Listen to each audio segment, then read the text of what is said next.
नमस्कार दोस्तों, आप सबका स्वागत है। कहते हैं स्टॉक मार्केट सिर्फ नंबर का गेम है, लेकिन अगर आप ध्यान से देखो तो हर नंबर के पीछे एक कहानी होती है। और इंडियन स्टॉक मार्केट की सबसे पावरफुल कहानी लिखी जाती है बैंकिंग सेक्टर के अंदर। और उस कहानी का हीरो है बैंक निफ्टी। ये सिर्फ एक इंडेक्स नहीं है, ये इंडिया की बैंकिंग सिस्टम की हार्ट बीट है। अगर बैंक निफ्टी ऊपर जा रहा है तो बैंक स्ट्रॉन्ग है, और अगर बैंक स्ट्रॉन्ग है तो हमारी इकोनॉमी भी स्ट्रॉन्ग है। आज के इस वीडियो में हम जानेंगे बैंक निफ्टी क्या है, क्यों बना, इसके अंदर कौन कौन है, इसकी जर्नी कैसे रही और क्यों ट्रेडर का फेवरेट है। तो वीडियो को एंड तक जरूर देखना, क्योंकि आज आप बैंक निफ्टी को अंदर से समझ जाओगे। बैंक निफ्टी, जिसका ऑफिशियल नाम है निफ्टी बैंक इंडेक्स, ये एक सेक्टर इंडेक्स है जो इंडिया की टॉप बैंकिंग स्टॉक को ट्रैक करता है। इसको लॉन्च किया गया था वर्ष 2000 में। एनएससी ने इसको लॉन्च किया था। सिंपल लैंग्वेज में अगर मैं आपको बोलूं, बैंकिंग सेक्टर की परफॉर्मेंस देखनी है तो आप बैंक निफ्टी को देखिए। लेकिन सवाल है कि क्यों बनाया गया।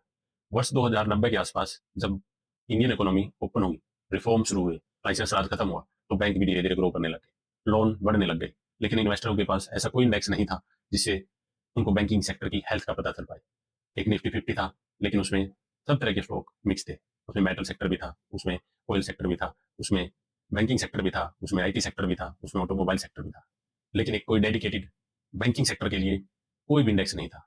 तो तब हमें निफ्टी 50 के साथ साथ बैंक निफ्टी की जरूरत पड़ी, जिसने बैंकिंग सेक्टर की एक क्लियर पिक्चर दी और इन्वेस्टरों को और ट्रेडर को एक एक्स्ट्रा अपॉर्चुनिटी दी इन्वेस्ट करने के लिए और ट्रेडिंग करने के लिए।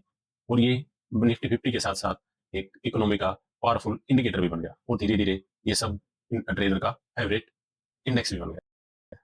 अब बात करते हैं बैंक निफ्टी के अंदर कौन कौन है। इसमें अप्रोक्सीमेटली 12 मेजर बैंक हैं, जिनमें HDFC bank, SBI bank, ICICI bank, Axis bank, Kotak Mahindra bank, PNB bank, etcetera. लेकिन एक जरूरी बात, bank Nifty free float market capitalisation पे बेस्ड होता है। मतलब जिन बैंक का साइज बड़ा होगा उसका इंपैक्ट भी ज्यादा होगा। अगर एचडीएफसी बैंक का साइज सबसे बड़ा हम माने, बैंक निफ्टी इस पर डिपेंड करता है।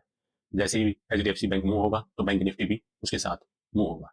इसी वजह से ये इंडेक्स कभी कभी बहुत अग्रेसिव हो जाता है। बैंकिंग सेक्टर के क्वार्टर रिजल्ट के साथ साथ काफी वोलेटाइल रहता है, और इसी वोलेटिलिटी की वजह से लोग इसमें ट्रेडिंग करना पसंद करते हैं। जो इन्वेस्टर है वो इसमें ट्रेडिंग करना पसंद करते हैं। दोस्तों, अगर मैं बैंक निफ्टी की जर्नी को, जो एक रोलर कोस्टर की तरह थी, उसको मैं देखूं, तो वर्ष 2000 से 2008 का जो फेज था वो ग्रोथ का फेज था। बैंकिंग सेक्टर एक्सपेंड हुआ, और जो इंडेक्स 1000 पे लॉन्च हुआ था वो 12000 के लेवल तक पहुंच गया था। फिर वर्ष 2008 में फाइनेंशियल क्राइसिस आया। उस ग्लोबल क्राइसिस की वजह से बैंक निफ्टी भी क्रैश हुआ और वो आधे से कम चला गया। फिर धीरे धीरे वर्ष 2019 तक रिकवरी आई और बूम भी आया। प्राइवेट बैंक थे वो स्ट्रॉन्ग बन गए, बड़े बड़े बन गए, उन्होंने प्रॉफिट कमाना स्टार्ट किया, और ये इंडेक्स जो 12000 के लेवल तक हाई पाया था उसने 20000 का लेवल क्रॉस कर लिया।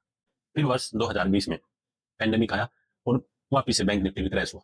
लेकिन ग्रोथ परमानेंट है, धीरे धीरे रिकवरी स्टार्ट हुई। जैसे ही बैंकिंग सेक्टर में लिक्विडिटी आई, गवर्नमेंट की पॉलिसी चेंज हुई, उन्होंने बैंकों में पैसा डाला, आरबीआई ने इंटरेस्ट रेट कम किए, उसके बाद रिटेल इन्वेस्टर मार्केट में आ गए, और ये इंडेक्स जो 20000 के लेवल तक सीमित था वो धीरे धीरे 30000 का लेवल, 40000 का लेवल और 50000 के लेवल तक पहुंच गया। तो जो 1000 से शुरू हुआ था वो 50000 के लेवल तक पहुंच गया था वर्ष 2021 तक। और दोस्तों, वर्ष 2024 में इसने हाईएस्ट लेवल लगाया, 61000 का लेवल। सोच सकते हो, जो पहले कभी 1000 से शुरू हुआ था उसने हाईएस्ट पॉइंट 61764 का लगाया। लोगों ने पैसा ही नहीं बनाया, वेल्थ बनाई। लेकिन वही लोग पैसा बना पाए जो इन्वेस्ट करते रहे, धीरे धीरे स्टेप वाइज, पैनिक नहीं हुई। और ये सिर्फ नंबर नहीं, ये इंडिया की इकोनॉमिक ग्रोथ की कहानी है। दोस्तों, बैंक निफ्टी डायरेक्टली लिंक है इकोनॉमी से। अगर आरबीआई इंटरेस्ट रेट बढ़ाता है तो बैंक इंपैक्ट होते हैं, अगर लोन बढ़ते हैं तो बैंक प्रॉफिट कमाते हैं, अगर इकोनॉमी स्लो होती है तो भी बैंक स्ट्रगल करते हैं। इसलिए बैंक निफ्टी को अगर हम देखें तो आप इकोनॉमी के मूड को समझ सकते हो। अगर हम फ्यूचर की बात करें तो digital India, digital banking, UPI growth, fintech revolution, ये सब बैंक निफ्टी को एक पावरफुल फाउंडेशन देते हैं। लेकिन याद रखो, मार्केट कभी सीधा नहीं चलता, इसलिए ब्लाइंडली फॉलो मत करो। सीखो, समझो और फिर इन्वेस्ट करो।